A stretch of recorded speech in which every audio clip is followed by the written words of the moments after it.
What's up, Justin? And we got the nerd in the house. Hey, How you guys doing today? pretty good yourself.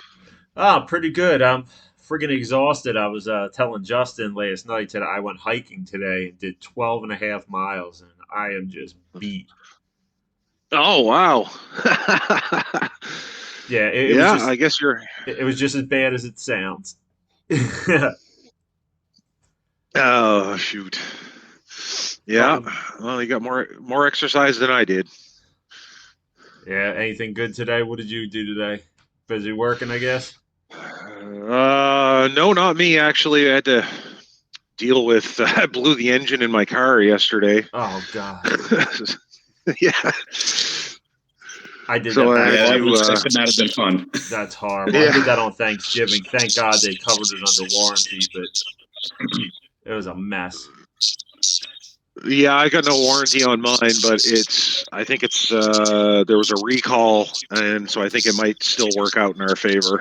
That's what ended up happening with me. I have a Kia Optima, and they did a recall on it a couple of years ago, and it gave the engine a lifetime warranty. So when I threw a rod through the engine, they actually, to my surprise, replaced it. Wow. Ah, yeah. Are you guys getting any echo on my end? Nope, none here. Okay, I'm hearing a little. I'm hearing a little bit of feedback. Yeah, it just sounds like brassy. Yeah, What's I up, don't know Chubbs? why. We'll give some time for some people. It's a weird time, after dinner. I record these though anyway and pin it up in the group, so it doesn't even matter if that many people are in it. People will get to watch it afterwards, and I'll post it to YouTube and tweet it. And I'm actually a part of another private group of investors. I'll post it in there for you guys as well. Awesome. Perfect. So you guys are launching when? The end of April, beginning of May? Oh, our project? Yeah. Oh no, we're live. We've been live for I don't know, what would you say 2019? Yeah, it was March 2019 when the first bit went live. Yeah, that's what I thought. I was just looking over your white paper again, and I was just like, well, wait a second. I thought they launched a while ago. So you guys have been at it for a while now.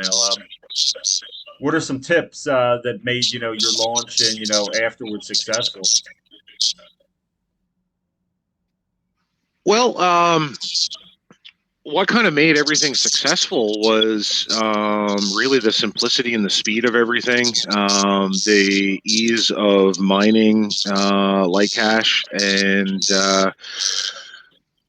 um, the well, we were when it was launched, we were one of the first. Well, we were the first fork of Beam. And then there were other coins that came along afterwards that were using the Mimblewimble protocol. So there was Mimblewimble coin, what was the Grin, and Beam, and maybe a couple others, but we were the first fork of Beam and lightning fast.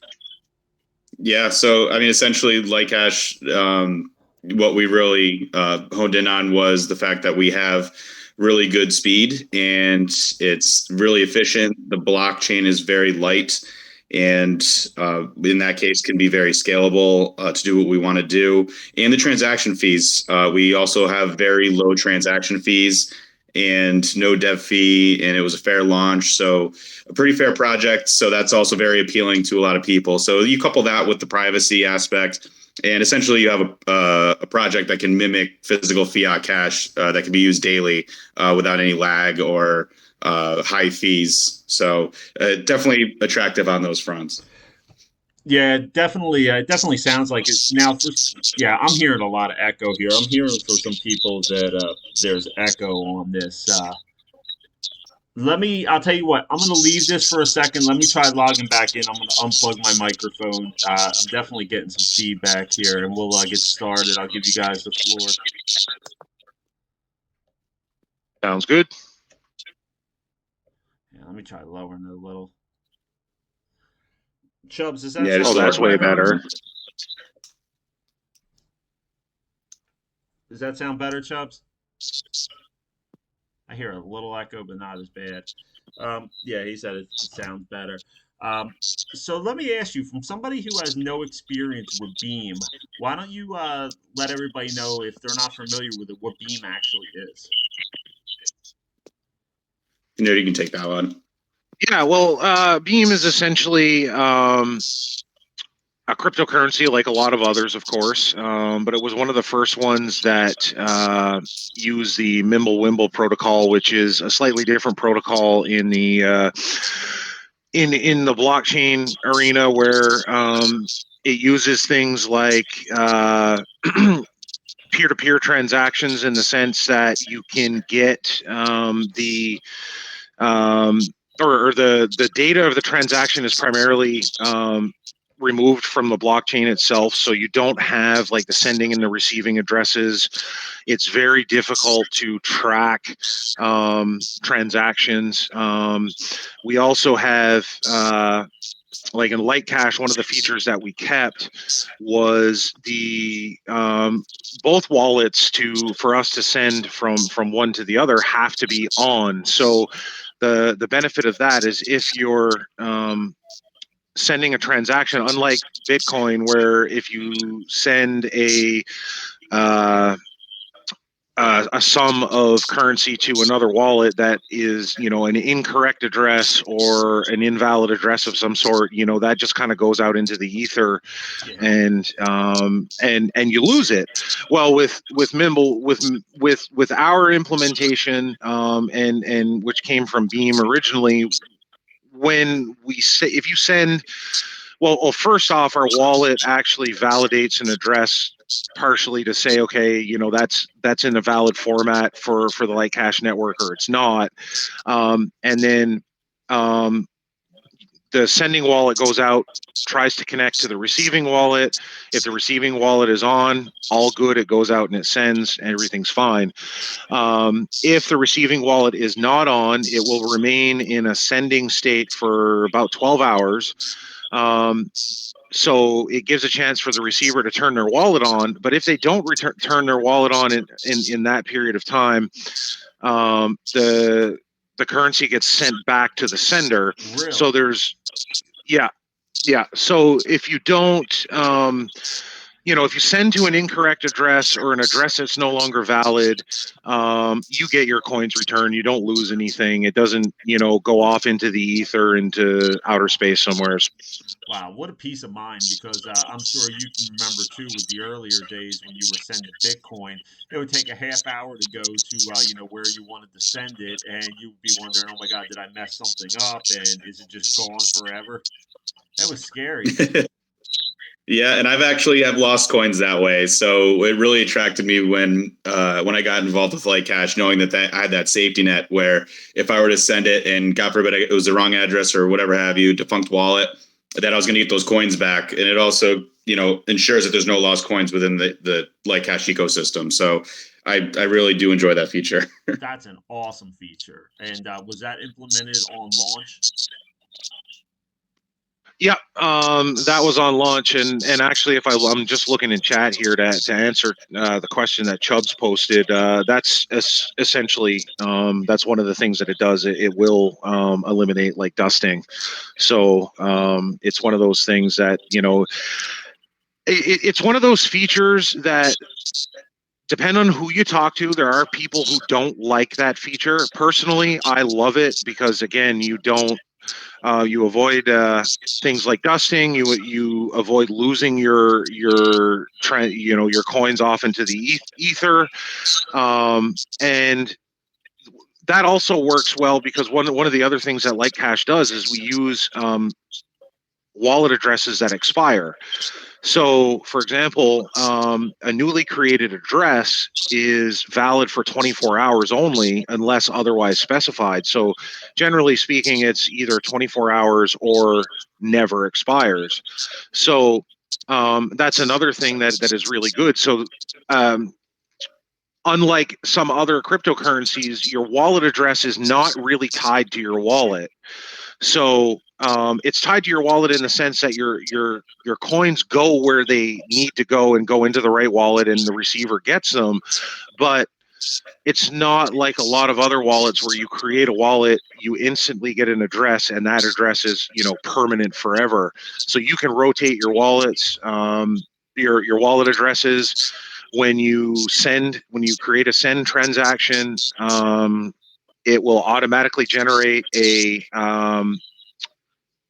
new address that expires in 24 hours, and you can send to and from that address. But then once that 24 hours has gone by, that address is will no longer accept anything, and it's you can see it in the history of your wallet, but it's like that address no longer exists on the network.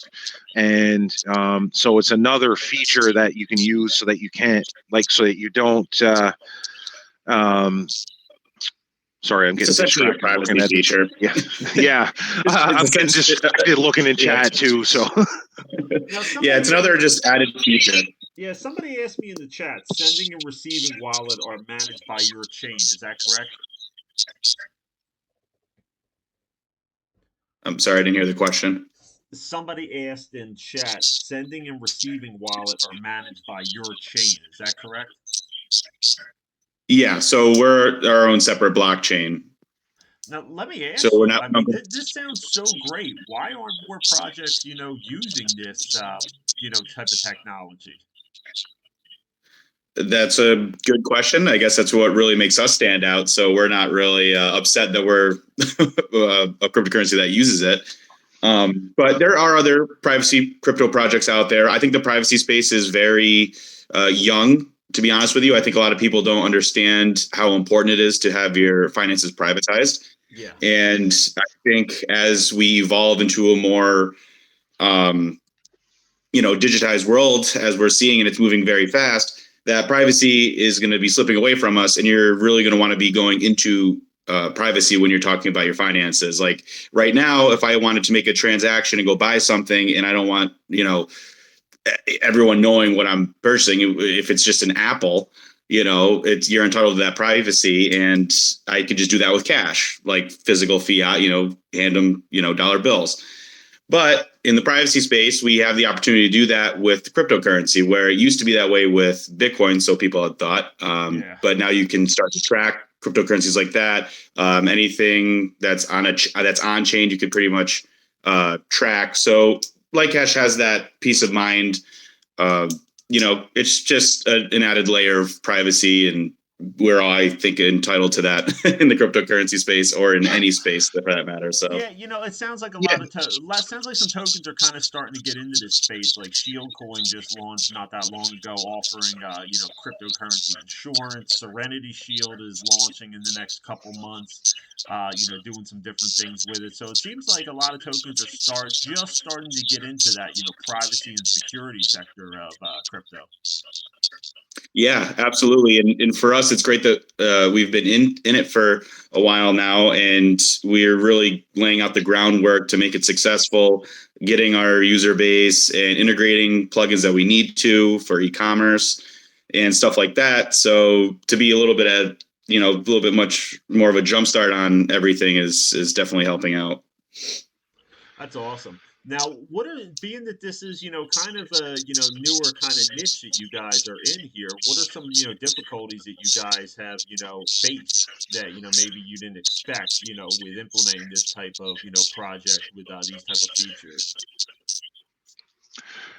well, one of the things that we do face is like, for example, people are accustomed to using a cryptocurrency such as Bitcoin or Litecoin or whatever, that again, you don't have to have the wallet on, you don't have to really actively participate in that transaction if you're the receiver. So it's some people are having a bit of a bit of trouble trying to adjust to leaving that wallet on, especially if it's someone who wants to accept like cash, say in an online shop or something.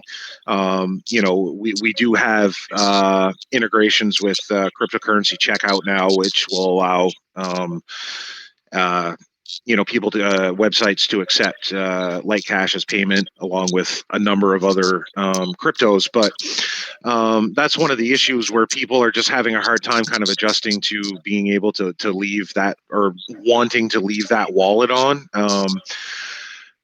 Which really, it's I guess most of us probably in this space have multiple computers, whatever, you can leave. And I mean, really, the wallet's very lightweight. It doesn't take a lot of resources on your system or anything. Leaving your wallet on will help strengthen the network because it runs as a node on the network as well. Okay. So it adds redundancy to the network. There's other things where our project is essentially like, we don't have like an official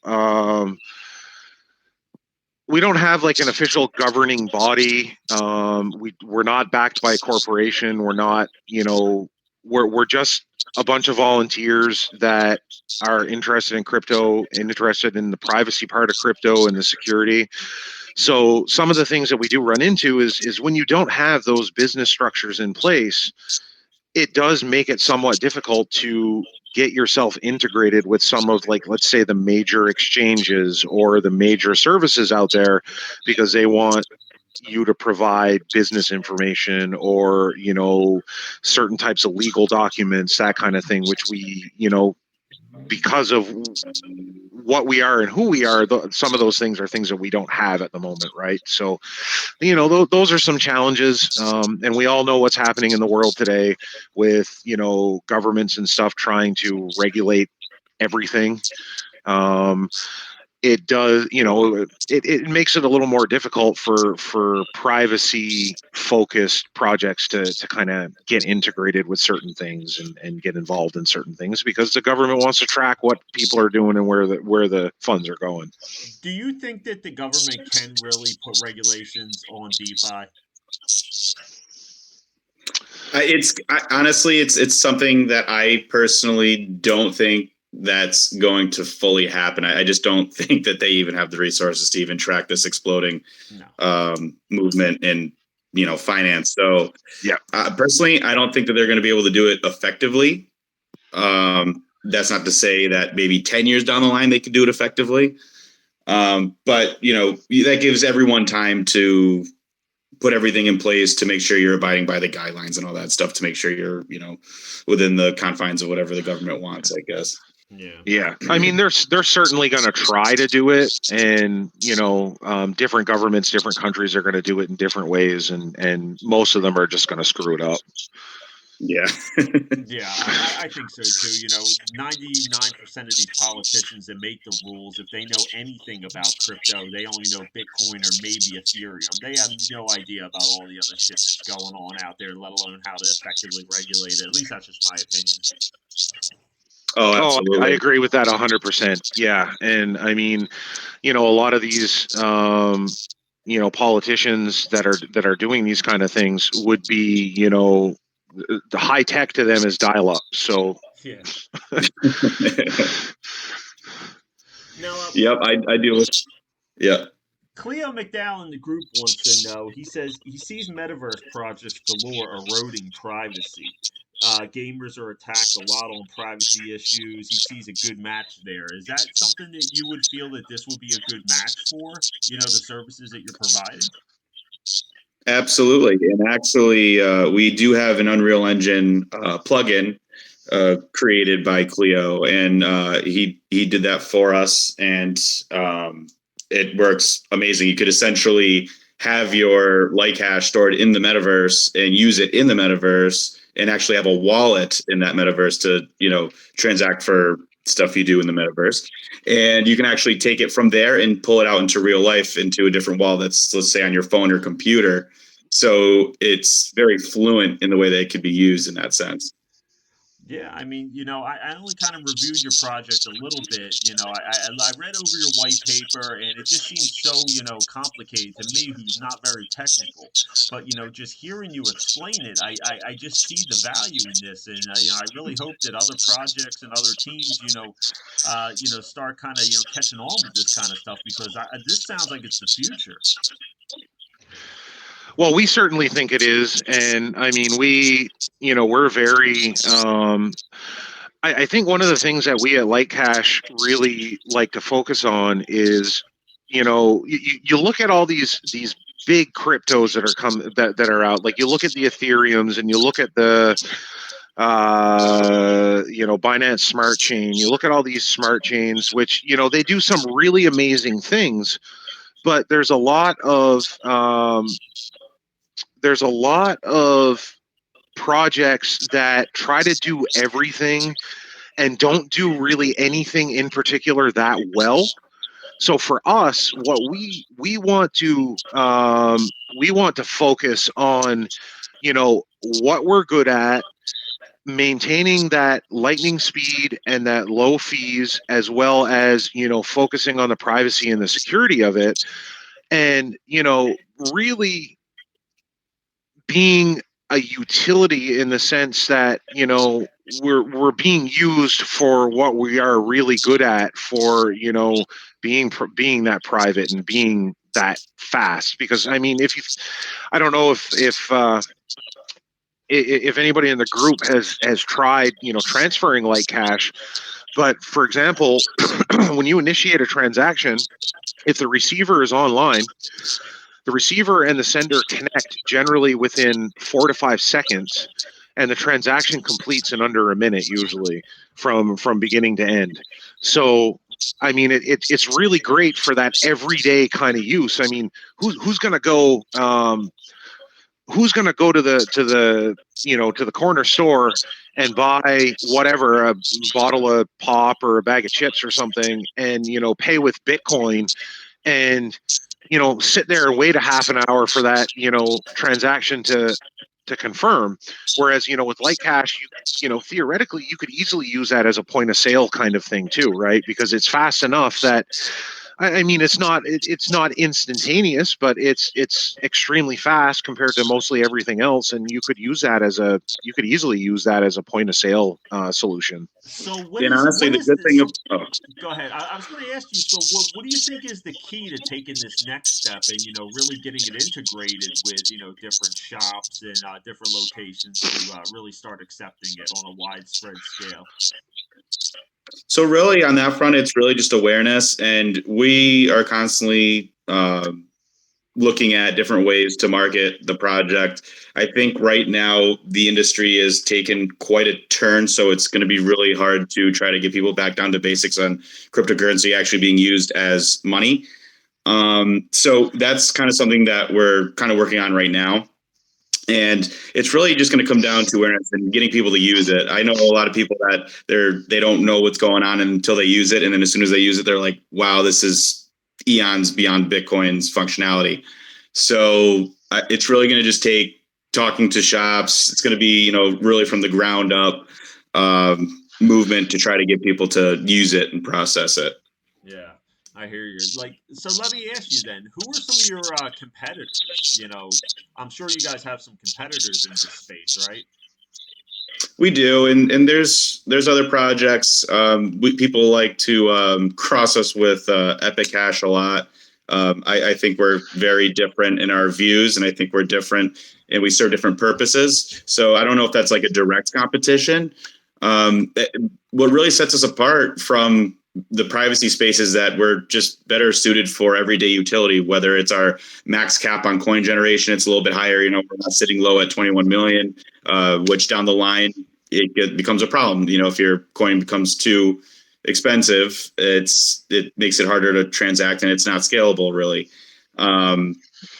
Stuff like that just really sets us apart. So I would say any privacy coin, we're pretty much, as our competitor. It's just we have a different kind of use case and edge on current projects, which is why LiteCash was forked in the first place. Yeah. So it's just that different kind of view in getting back to what we wanted, and that's essentially speed, privacy, and basically non-existent fees. We keep saying low fees, but it really is non-existent. It's like 0.00000 something like cash. So It's really low. yeah, it's a lot of zeros. And I mean, theoretically, you can. Well, I say theoretically. In practice, you can go into the wallet. You can you can define what you want to pay for a fee, and you can specify 0 as the fee, and your transaction will still process. Really? So, yeah. And I mean that's one of those things that is kind of a little hidden gem there. But it's like Justin said, some of these coins that have a lower total circulating amount, make it much more difficult to transact on a daily basis, where you have to transact in, Satoshis for Bitcoin or whatever. We have kind of the same level of denomination. We can go down to, we call them CSATs. And our general in the Windows wallet, the default fee is 10 CSAT, so it's it's next to nothing, and it just makes it like so much easier to use, and you don't have to like you look at something like Ethereum and you want to send $35 to your buddy and you got to pay $15 in gas Crazy. fees. It is just absolutely crazy. It's just barbaric, even going back to those days. I don't mess with anything in Ethereum. Kevin wants to know, is there any plans for a LiteCash stable dollar? So that would be, I mean, we have talked about wrapping it inside like the BSC chain network. We do have we technically do in the Turtle network, I believe. Right, Nerd? Yeah. Yep. So we do have we are on Turtle network, which allows us to do some pretty interesting things. So the exchange that we've been working with over there is called Polarity. It's just polarity.exchange. Great folks. Everything's, their entire exchange is built on Turtle Network. So we have a gateway so that when we transfer coins into the Polarity exchange, when we transfer LiteCash in, they automatically generate a 1-to-1 ratio of LiteCash tokens on the Turtle Network. And then with that, of course, you can use their decentralized exchange. You can use the Turtle Network DEX. You can there's a whole bunch of different services that you can use through there. All kinds of neat little things like tipping bots and stuff that can be and it also allows us to have a whole slew of trading pairs on the Turtle Network as well. And then when you want to take them out, you can just pull them out through Polarity, and you get, if you had 1,000 LiteCash on Polarity or on the Turtle Network, you get 1,000 LiteCash in your wallet on the way out. That's really cool. Me and Justin have been talking over the last couple weeks, and he was like, you want to make a video, and I'm just like, I'll be honest with you, you guys are going to do a hell of a lot better of a job, explaining this out than me. I'm just going to end up sounding like an idiot. So you guys have definitely done a great job with really kind of explaining it down to like a bare bones utility for sure. And I also I'm going to give him a little shout out here, but our friend EJ from the Ever Reflect token team is listening in here as well, and that's another group. That's another group that we've been working with, and we've had some discussions with on kind of partnering up for various various endeavors and whatnot. So just wanted to give a shout out to our friend EJ. Yeah, I saw him lurking there too. I was going to try to get him involved at some point. He's a great friend of not only the channel but to me also. So, what's up there, EJ? How you doing tonight? We're gonna put you on the spot. That's so funny because I literally have been like listening, but kind of working as I'm listening, and all of a sudden I heard somebody say EJ in the background. I was like, "Wait, what?" You can't lurk. What up, guys? Calling you in. Right. Yeah. No. So cool that you guys are all making connections. I knew when I met Justin and the Nerd, which was only about 2 months ago, but it feels like it was frickin' 2014. Oh, I know. These guys you do so much throughout the day. It's like you feel like a year's gone by. It's only been a week. Right. Yeah. I've been working with one of our creative directors, Noodles, on our launches for Friday. So, but going back to LiteCash stuff, like just meeting you guys, like you guys have good heads on your shoulders. And the cool part about what you guys are doing is the fact is you're crossing over the chains, but then taking time to like learn about RBSC tokens, and then and in my case, holding my hand a little bit to understand like, oh wow, let me know your world and the swaps that you're on and the exchanges you're on. Have done intros for some of the exchanges that you guys looking at wrapping tokens with EVR up on other exchanges, and it's powerful stuff because as much as I always preach that we need to do the Unite DeFi, it extends well beyond just the few reflection tokens that we're always kind of chatting with. And even though that's what we know, and that's kind of like our safe little like bubble and home, it's cool to be able to expand and that you guys are taking the time to kind of cross over. And it's powerful stuff because we're all learning, you know, on a constant, on a daily basis. And where you guys are at and what you're doing, I mean, we've emulated a few things, you know, let us down directions with even like WooCommerce checkouts that now we're implementing into both EverChart, EverPay, EverTix, EverConnect, like all of these sites, you know, based around the V1s of those are based around conversations that and directions I've gotten from these guys. So much appreciated to them as always. Awesome. Yeah, no, it's been great. I always love getting to know anybody and everybody from various projects, and you know, I mean, after EJ and Justin and I spoke the first time, you know, I'll be transparent. I bought into some Ever Reflect, and I haven't looked back. I mean, it's great. I know we're, you know, yeah. I mean, it's great.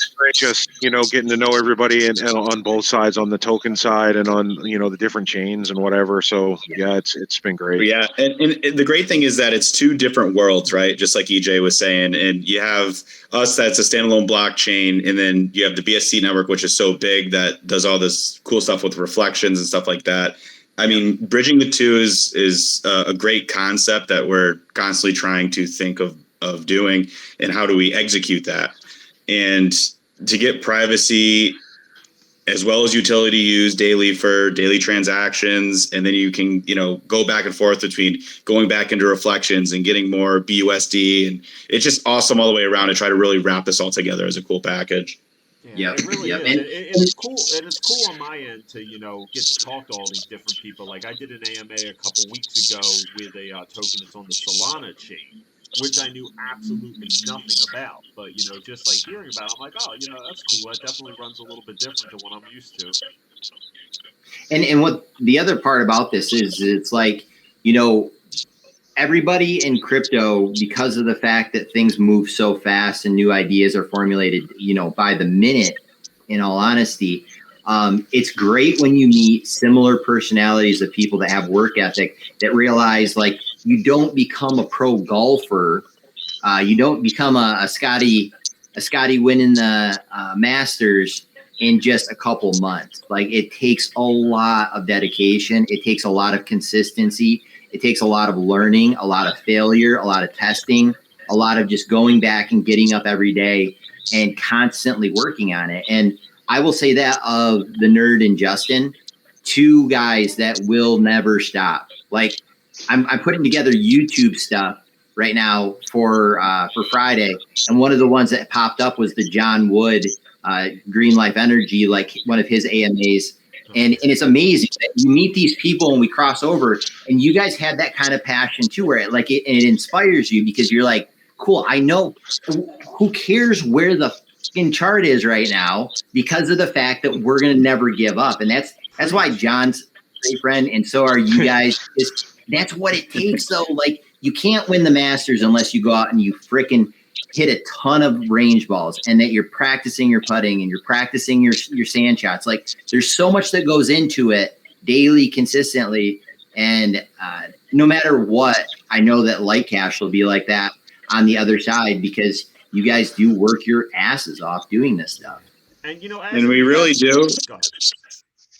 Oh yeah, no, and just we really do, and you know the Nerd's really good at just constantly being on Telegram. I'm constantly on Telegram. We're constantly responding to people's questions or if they have issues. It's like a 24/7 support, and it's just really us. And then we have other people that are part of our cash council that kind of control the project. Cleo's awesome. He does so much on the dev side, and we just all constantly are just working to make this project what it should be. And I'm definitely dedicated to make it, everything it can be. So I'm not stopping anytime soon for sure. Yeah, and as an investor, it's important to recognize these things that even though especially in BSC, everything is just in the shitter right now. And the tokens that have the utility for real world things are the ones that are going to bounce back once everything kind of starts getting implemented with their utilities and the market improves a little bit. But those projects that really don't have any real world use, they're going to be the ones that are going to continue to struggle. And it's important to do your research and really learn which ones are which. Absolutely. And that's why I think, with us, we have a different mindset as opposed to like going into the BSC chain. And I think it's really awesome what everyone in Unite DeFi is doing. You guys all have, or they all have different ideas and utilities to keep generating revenue, which is absolutely amazing. I first learned about reflection tokens, obviously because of Evergrow. But looking into other projects, I mean, there's so many out there that are doing all these different kinds of things, whether it's green energy or ticketing with, events in the entertainment industry. I think that's all really awesome. And it's constant revenue you can constantly be taking. And even if you were to take that revenue that you gain, and if you throw it into maybe a privacy coin that you can use to buy goods and services daily, I mean, it's a perfect all around circle. It's really awesome to try to, make it all go together, like I've said. So it's going to be really fun to see where it goes. Yeah, it's definitely exciting for sure. It's an exciting time to be involved in crypto. This year has definitely been, kind of tough, but hopefully, eventually soon it will start to bounce back, and we'll start to see some good numbers. I'm going to open it up to some questions here. We've got a lot of information going on this AMA. We got a lot of questions answered and just a lot of good things covered. So you guys can unmute any questions that you may have.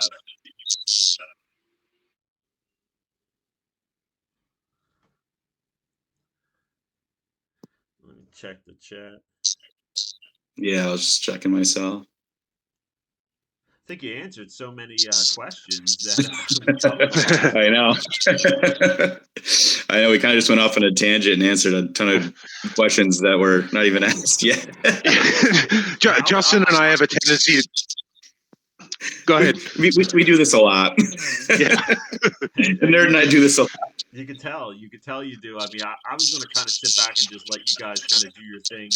I had buzzards circling me today while I was hiking up that mountain of 12 miles, man. I was dying by the time I was up at the top of it. I didn't know if I was even going to make it back. I saw flies and buzzards circling me. I'm like, oh, man, I'm done for.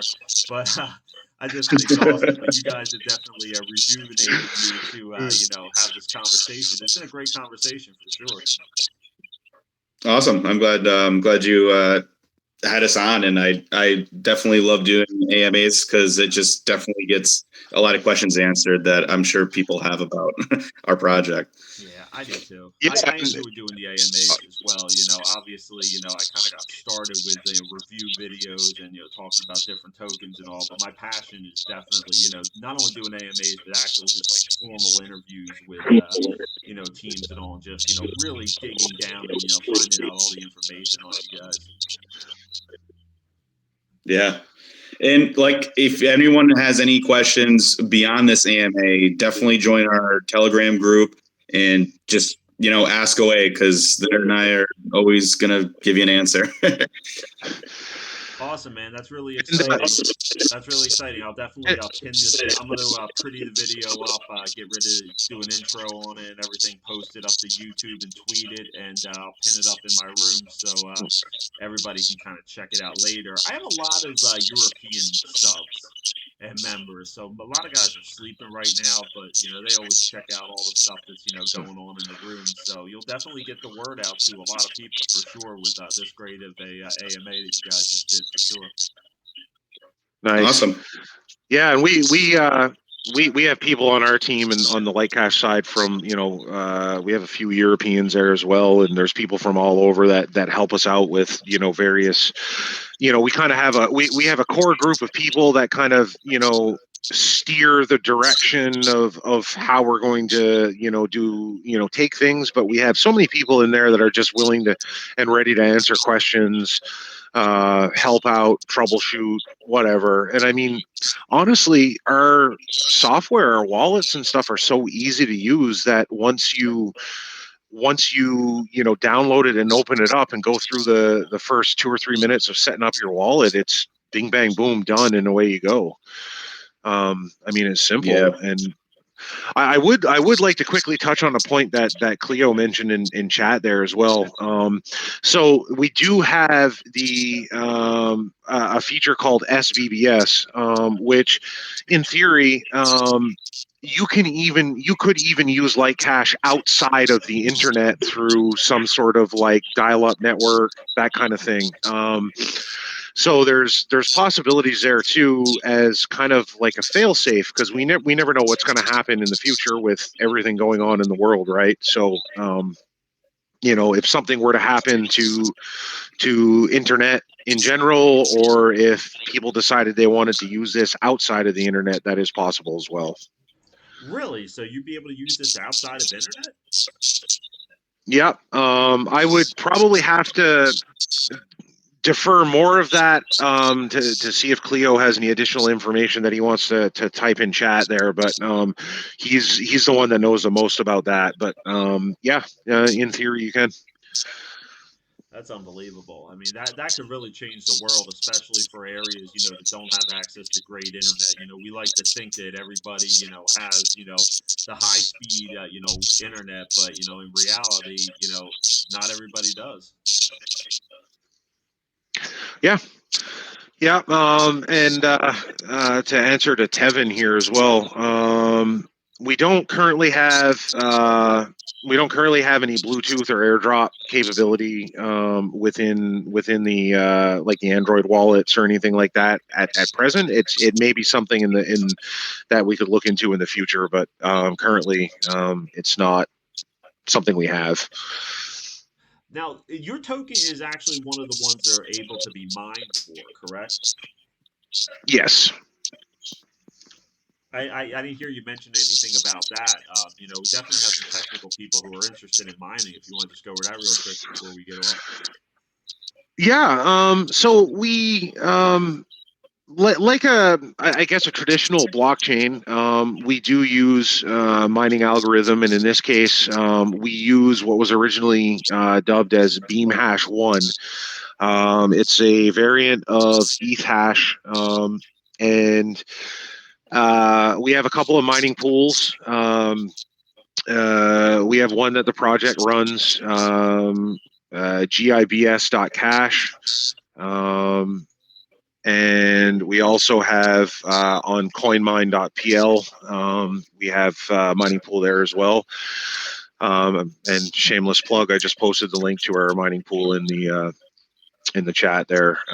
But generally, you can mine it with any off-the-shelf graphics cards, NVIDIA, AMD, that kind of stuff. Yeah, if you could find The them.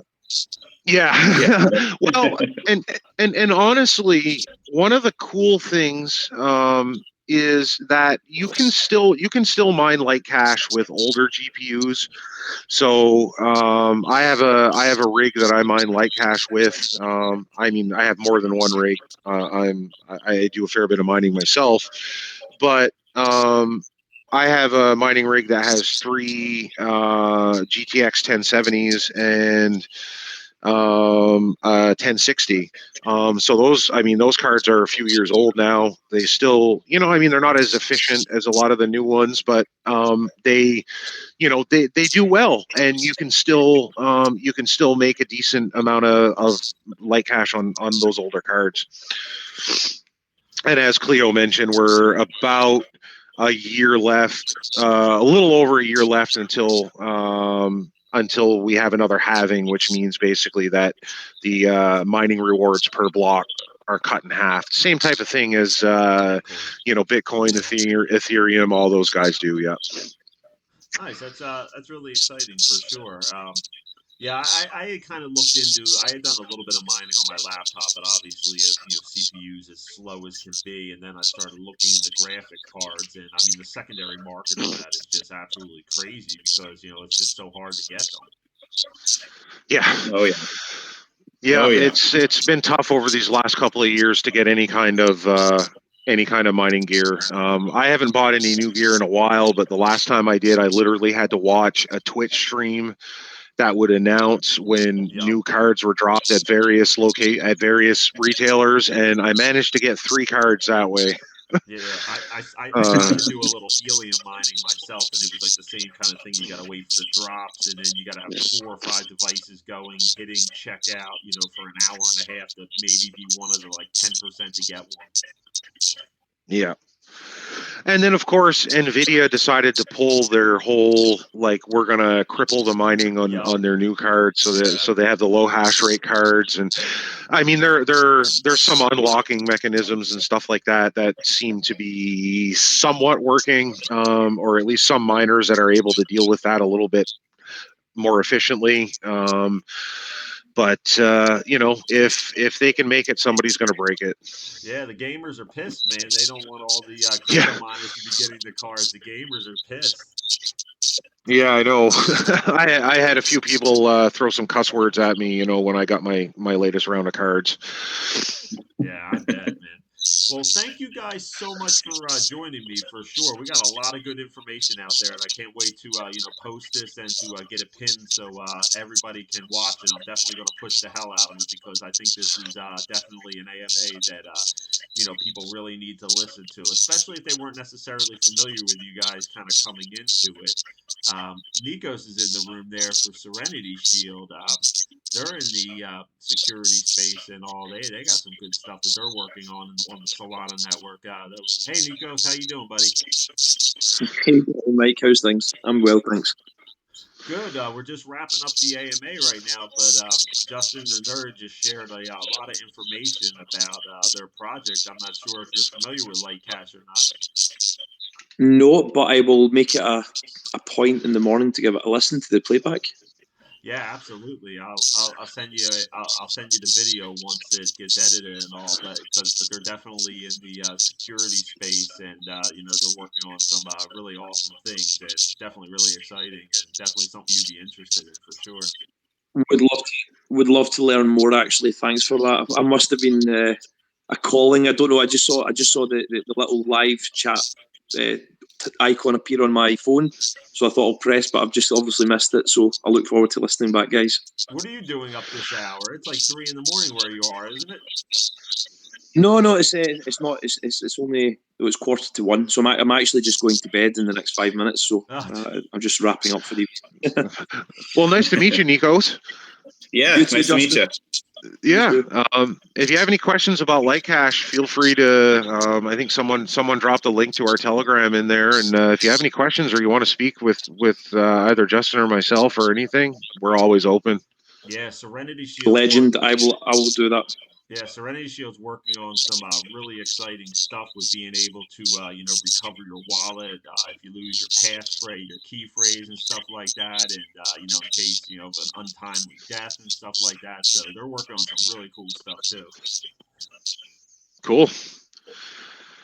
Well, like Justin and I said earlier on, we're always open to speaking with anybody, talking to anybody, even if it's just throwing around ideas to help each other out. We're always open to that. It's not, we don't how this space works. Yeah, I mean, one of the things in the privacy space, we've encountered a lot of kind of competition, and some not so friendly things kind of going on between different projects and stuff, and we definitely try to we do our thing. The other people can do their thing. We're proud of what we have, and we're always willing to share and help others. It's not a competition for us. Every coin, every token has its value and has its space, right? Absolutely, and that's definitely the way we've looked at it since the beginning. Every coin's got the way that they want to do things, and every coin has a certain use case, and we have ours, and that's what we want to stick to. So that doesn't make our coin better than the next privacy coin project, and other privacy guys will argue against the other way and say you're not as good as we are, but then again we solve different use cases, so you can't really compare because it's not apples to apples. I like that, guys. The philosophy of the team is what I personally look for myself, and I know that that's one of the things we do in our team as well. We don't see the space as something we should be trying to compete. We should actually be trying to kind of bolster each other and try to kind of build a robust system for everyone that works across the board. The fact that we've all got different solutions and different ideas, it just goes to show the strength of the space. And collaboration for us is the key to success. So, yeah, please, I've just sent you a DM. So I normally don't DM people, but because we're on at the same time, I've done that. Send me a link over, guys, and I'll touch base. Awesome. Yeah, absolutely. I already sent the link your way, so feel free to DM me anytime or join us in chat, whatever you're interested in, Eagles. So that's what we do. Appreciate we bring it, guys. projects together here at Dirty Mike Crypto. I'm kind of an interloper with so many different projects that, I tend to try to break down walls between people. Obviously we all have our own little groups and stuff like that. And, some are a little bit stricter with others of mentioning other projects and all. But it's like, come on, these guys are different. You guys could be, working together, kind of collaborating. And that's something that EJ works very hard with, Chris to do on a almost weekly basis. And it's important because, that's going to assure that the strong projects survive. And then, the 90% of other shit tokens out there kind of fade away over time. And then you have a whole, slew of legitimate projects out there. Yep, I agree with you 100% on that one. Hey, can I pipe in for just 2 seconds? There was a really good comment that happened in one of the last weeks or two with the Unite DeFi stuff, and somebody had asked the question about with these projects and the people that you have up here all the time, do you guys feel that it's required that people should have more than one audit of, say, your contract? And everybody kind of went around the room and we were kind of talking about hey, yeah, it's a great idea and whatnot. But one of the best comments I thought that kind of got lost in all that was, we are literally doing that right now. That we have to, it doesn't matter what blockchain you're on, but we really have to kind of protect each other. And by default, you're protecting your space and you're kind of vetting and almost, in essence, auditing one another. Maybe it's not necessarily like line 13 of the right code on BSC scan, but it shows a lot as far as us being able to really have honest conversations, vet each other, be able to get people's mindsets and what they're trying to do with these projects and really what they're trying to do. And then the capabilities really of kind of driving a contract or driving a token, because there's so many out there that, it isn't always just a bad contract. It can also be a bad team or a bad leader or a bad, decision to maybe change one modification on a contract. So I appreciate all you guys doing all of this repeatedly day in and day out, because we in essence are auditing each other every day, making sure that we're bringing in the right alliances and the right people. And that to me, I think just shows safety in the space, that no matter what token, and you guys were a part even of the Unite DeFi NCAA bracket. And I was saying how that was such an amazing turnaround of people that wanted to contribute to just like the winnings. And we had the 10 tokens that contributed, and those 10 tokens, the value is right around $5,000 at the beginning of March. And by April, it didn't matter, some tokens went up, some tokens went down for sure. But if you just took our 10 projects from March 1st through April 1st, the increase went from 5,000 to 8,300.